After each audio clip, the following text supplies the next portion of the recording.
दंडवत प्रणाम. मायबापो, मानवी जीवनामध्ये आपल्याला 4 पुरुषार्थ सांगितलेले आहेत. धर्म, अर्थ, काम आणि मोक्ष. धर्म म्हणजे धर्माप्रमाणे वागणे. अर्थ म्हणजे नीती नियमानं पैसा जमवणे. काम म्हणजे काम भोगणे, कारण काम भोगल्याशिवाय जनता वाढणार नाही. प्रजन्य चाष्मी कंदर्प सर्पानाम अस्मु असुके, असं श्रीकृष्ण महाराज म्हणले. आणि ते म्हणले धर्माविरुद्ध भूतेसु कामोस्मी भरतसु. धर्माविरुद्ध जो भूत काम आहे, म्हणजे धर्मानं भोगणारं काम आहे, तर तो काम मी आहे, असं श्रीकृष्ण महाराजांनं गीतेमध्ये म्हणले. तर धर्म, अर्थ, काम आणि मोक्ष. मोक्ष म्हणजे परमेश्वराची प्राप्ती करून घेणं, हा आपला पुरुषार्थ आहे. तर या 4 पुरुषार्थापैकी भगवान श्री चक्रधर स्वामी म्हणले परमेश्वर पुरुषार्थ लाभापासून लाभ, म्हणजे परमेश्वर प्राप्ती करून घेणं हा खरा पुरुषार्थ आहे आणि तो लाभापासून लाभ आहे. तर असं आपल्याला प्रत्येकालाच वाटत असते की आपला तो पुरुषार्थ पूर्ण व्हावा, आपल्याला परमेश्वर प्राप्ती व्हावी. पण परमेश्वर प्राप्ती सगळ्यालाच होत नाही. त्याच्यासाठी काहीतरी आपल्याजवळ पात्रता पाहिजे, आणि ती पात्रता आपल्याला शास्त्रातून सापडते, ती पात्रता आपल्याला शास्त्रातून कळते.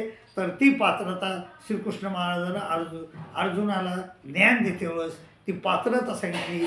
तर कोणची पात्रता सांगितली जेणेकरून परमेश्वर प्राप्ती होईल? ते म्हणले अर्जुना, प्रजहाती यदा कामान सर्वात पार्थ मनोगतान आत्मन्यवात्मना तुष्ट स्थितपर्यंतचे दोषी.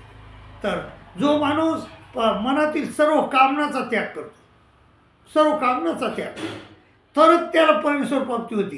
कामना जर तुमच्याजवळ आहे तर परमेश्वर तुमच्याजवळ नाही. जर कामना सोडून दिली, परमेश्वर तुमच्याजवळ आहे. ते काय म्हणले? प्रजहाती यदा कामान सर्वान पार्थ मनोगतान. मनातल्या सर्व कामनाचा त्याग ज्या माणसानं केला त्यालाच फक्त परमेश्वर प्राप्ती होऊ शकते. प्रजहाती यदा कामान सर्वान पार्थ मनोगतान आत्मन्यवात्मना तुष्ट. आणि तो परमेश्वराच्या चिंतनामध्ये जो सदोदित घडून राहतो त्यालाच परमेश्वर प्राप्ती होती. उगाच आयरा गायरा न तू खायऱ्याला परमेश्वर प्राप्ती होत नाही. किती बी वेगवेगळे कपडे घाला तुम्ही, काळे घाला, लाल घाला, पिवळे घाला, कसे घाला, त्यानं परमेश्वर प्राप्ती तुम्हाला होत नाही. तो बाह्य वेश आहे, परंतु तुम्ही तुमच्या मनातल्या कामना सोडून द्यायला पाहिजे. प्रजहाती यदा कामान सर्वात पार्थ मनोगता.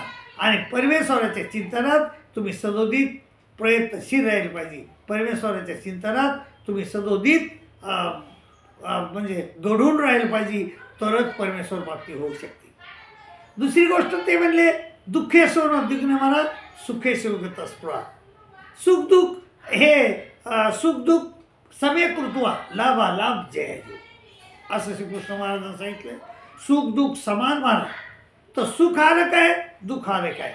आणि जर तुम्ही सुख आलं तुम्हाला आणि त्या सुखातच तुम्ही रमून राहिले तर परमेश्वराचं चिंतन कसं कराल आणि परमेश्वर प्राप्ती कशी होईल? म्हणून सुखेस दुःखेस आणि दुःख जर आलं, त्या दुःखामध्येच तुम्ही दुःखी राहत गेला तर तुम्हाला परमेश्वराचं चिंतन तुम्ही केव्हा कराल आणि तुम्हाला परमेश्वर प्राप्ती कशी होईल?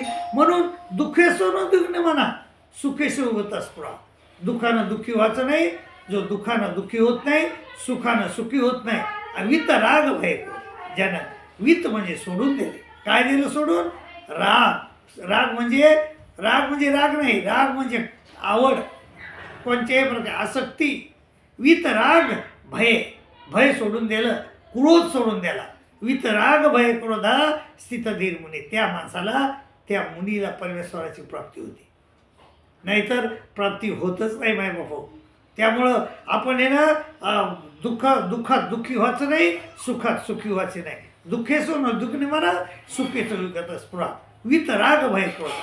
आसक्ती सोडून द्यायची, काम सोडून द्यायचं, वित राग भय सोडून द्यायचं, क्रोध सोडून द्यायचा. वित राग भय क्रोधा, आता त्यालाच परमेश्वर प्राप्ती होती. ते म्हणले पुन्हा म्हणले ये सर्वत्रान विस्नेह ततत प्राप्य शुभाशुभ.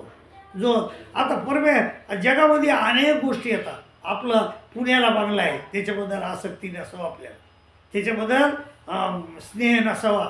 नाहीतर आपल्याला त्या बंगल्याला थोडं जरी खर्च टलं तर ह्या लोकांना दुःख होते.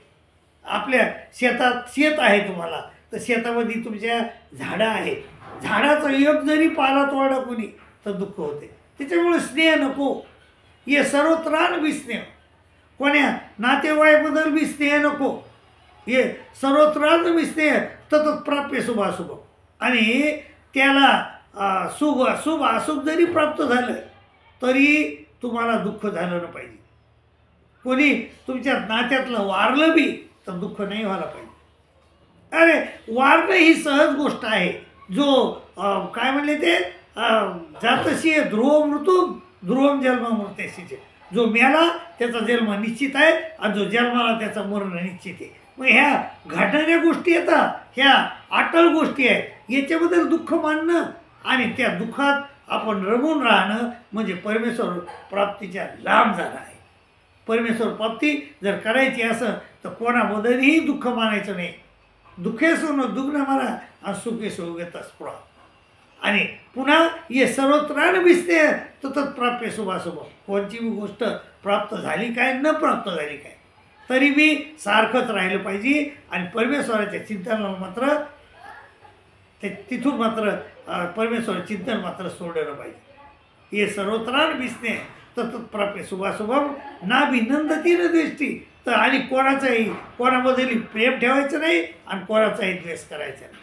ना विनंदती न दृष्टी असं जर माणूस असत तर त्याला निश्चित परमेश्वर प्राप्ती होईल. त्याचा ॲरो वर चाललाय असं समजावं, त्याचा ॲरो हिरवा होऊन त्याचा ॲरो वर चाललाय असं समजावा. आणि जो याच्यामध्ये नाही तर त्याचा ॲरो खाली आहे, खाली. म्हणजेच परमेश्वर प्राप्तीला तो योग्य नाही. म्हणजे परमेश्वर प्राप्तीला हा एवढे लक्षणं आपल्याजवळ पाहिजे. आणि ते म्हणले यदा सहरते चायम कुर्मोंगानी सर्वशा. जसा इंद्रियार्थेबे तसे प्रज्ञा प्रतिष्ठिता. जो कासव असते, कासव आपले इंद्रिय नाही का म्हणजे संकट आलं की मधात घेतोय आणि संकट गेलं की बाहेर येते. त्याप्रमाणे आपण आपल्याला संकट आलं की आपण आपले इंद्रिय आपल्या ताब्यात ठेवली पाहिजे. येस, ते काय म्हणले यदा सहरते चायम कुर्मोंगानी सर्वशा इंद्रियार्थेबे तसे प्रज्ञा प्रतिष्ठिता. जो माणसाला इंद्रिय ताब्यात ठेवले सहितेंद्रिय आणि ज्ञान लब्धा परमशांती मचिरेने आधी गच्छती. त्यामुळे जो माणूस आहे ना ज्याचे इंद्रिय ताब्यात आहे, ते काय म्हणले श्रीकृष्ण महाराज म्हणले अर्जुना तुला नाही का म्हणजे निर्माण मोह झाला पाहिजेस. तू निर्माण मोह जितसंग दोषा म्हणजे इंद्रिय तुझ्या ताब्यात राहिली पाहिजे, इंद्रियाला तू जिंकलं पाहिजे. निर्माण मोह जितसंग दोषा अध्यात्मनित्या नित्य परमेश्वराचं चिंतन केलं पाहिजे. अध्यात्मनित्या विनिवृत्त कामातून विनिवृत्त झालं पाहिजे. द्वंद्वरे मुक्ता सुख दुःख संज्ञेर गच्छन्ति मूळा पद्मव्ययम. त्या परमेश्वर प्राप्तीला तो पाठवू जाऊ शकतो, अन्यथा नाही जाऊ. निर्माण मोह झाला नाही, तुम्हाला संसाराची आसक्ती सुटली नाही तर तुम्ही परमेश्वर प्राप्तीला जाऊच शकत नाही. जो संसार सुटला परमेश्वर भेटला, पण जोवर संसार सुटत नाही तोवर परमेश्वर भेटत नाही. माय बापो, हा संसार सगळ्या परमेश्वरापासून दूर नेणारं कोणती वस्तू असत तर तो संसार आहे. तो संसार इतका आवडतो माणसाला, तो सर्व संसार हा आपल्या आवडीचा आहे आणि परमार्थ आपल्या सवडीचा आहे. तुम्ही प्रपंच हा आवडीनं करतात आणि परमार्थ हा सवडीनं करतात. तर ती उलट झालं पाहिजे आपलं काम. मग परमार्थ हा आवडीचा झाला पाहिजे आणि प्रपंच हा सवडीचा झाला पाहिजे. पण तसं होत नाही आणि जोवर तसं होत नाही तोवर तुम्हाला परमेश्वर प्राप्ती होत नाही असं आहे. मग परमेश्वर प्राप्तीसाठी असे अनेक आणि ते म्हणले या निशा सर्व भूतानाम तश्याम जागृती सैम यशम जागृती भूतानी सा निशा पश्यतो म्हणे. तर जो माणूस सगळे लोक झोपतात त्यावेळेस हा उठून परमेश्वराचं चिंतन करतो आणि ज्यावेळेस सगळे लोक जागे असतात त्यावेळेस हा झोपतो. असा जो माणूस असेल तर त्याला परमेश्वर प्राप्ती निश्चित होते. असं एवढं हे प्रमाणपत्र त्याच्याजवळ पाहिजे. आणि तो त्यानं सगळे लोक झोपले तर सगळे लोक झोपले तर यानं जाग उठून बसलं पाहिजे, परमेश्वराचं चिंतन केलं पाहिजे, सगळे लोक जागे आहेत त्यावेळेस यानं झोपलं पाहिजे, तरच परमेश्वर प्राप्ती होऊ शकते, नाही तर होऊ शकत नाही. आणि ते म्हणले वित तसे विलापाशी, जर तुम्ही 4 लोकात राहतात, कुचरवट्यावर बसतात, तर कधीच परमेश्वर प्राप्ती तुम्हाला होऊ शकत नाही. तुम्हाला परमेश्वर प्राप्ती करून घ्यायची असेल तर तुम्हाला काय काय करावं लागेल, वित तसे विलाघवासी येत वा काय मानस, आणि ध्यान योग परोनित्यम वैराग्यम संपासित अहंकारम बलम दर्पम, अहंकाराचा बलाचा दर्पाचा त्याग केला पाहिजे. अहंकारम बलम दर्पम कामम क्रोधम परिग्रम, कामाचा क्रोधाचा परिग्रह केला पाहिजे.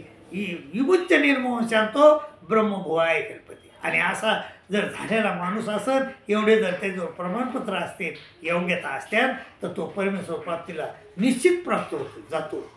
बाकी मायबापो, परमेश्वर काही बाजारचा भाजीपाला नाही, मनी नाही भाव, आणि देवा मला पाव, देव आशयानं पावायचा नाही रे, आणि देव बाजारचा भाजीपाला नाही.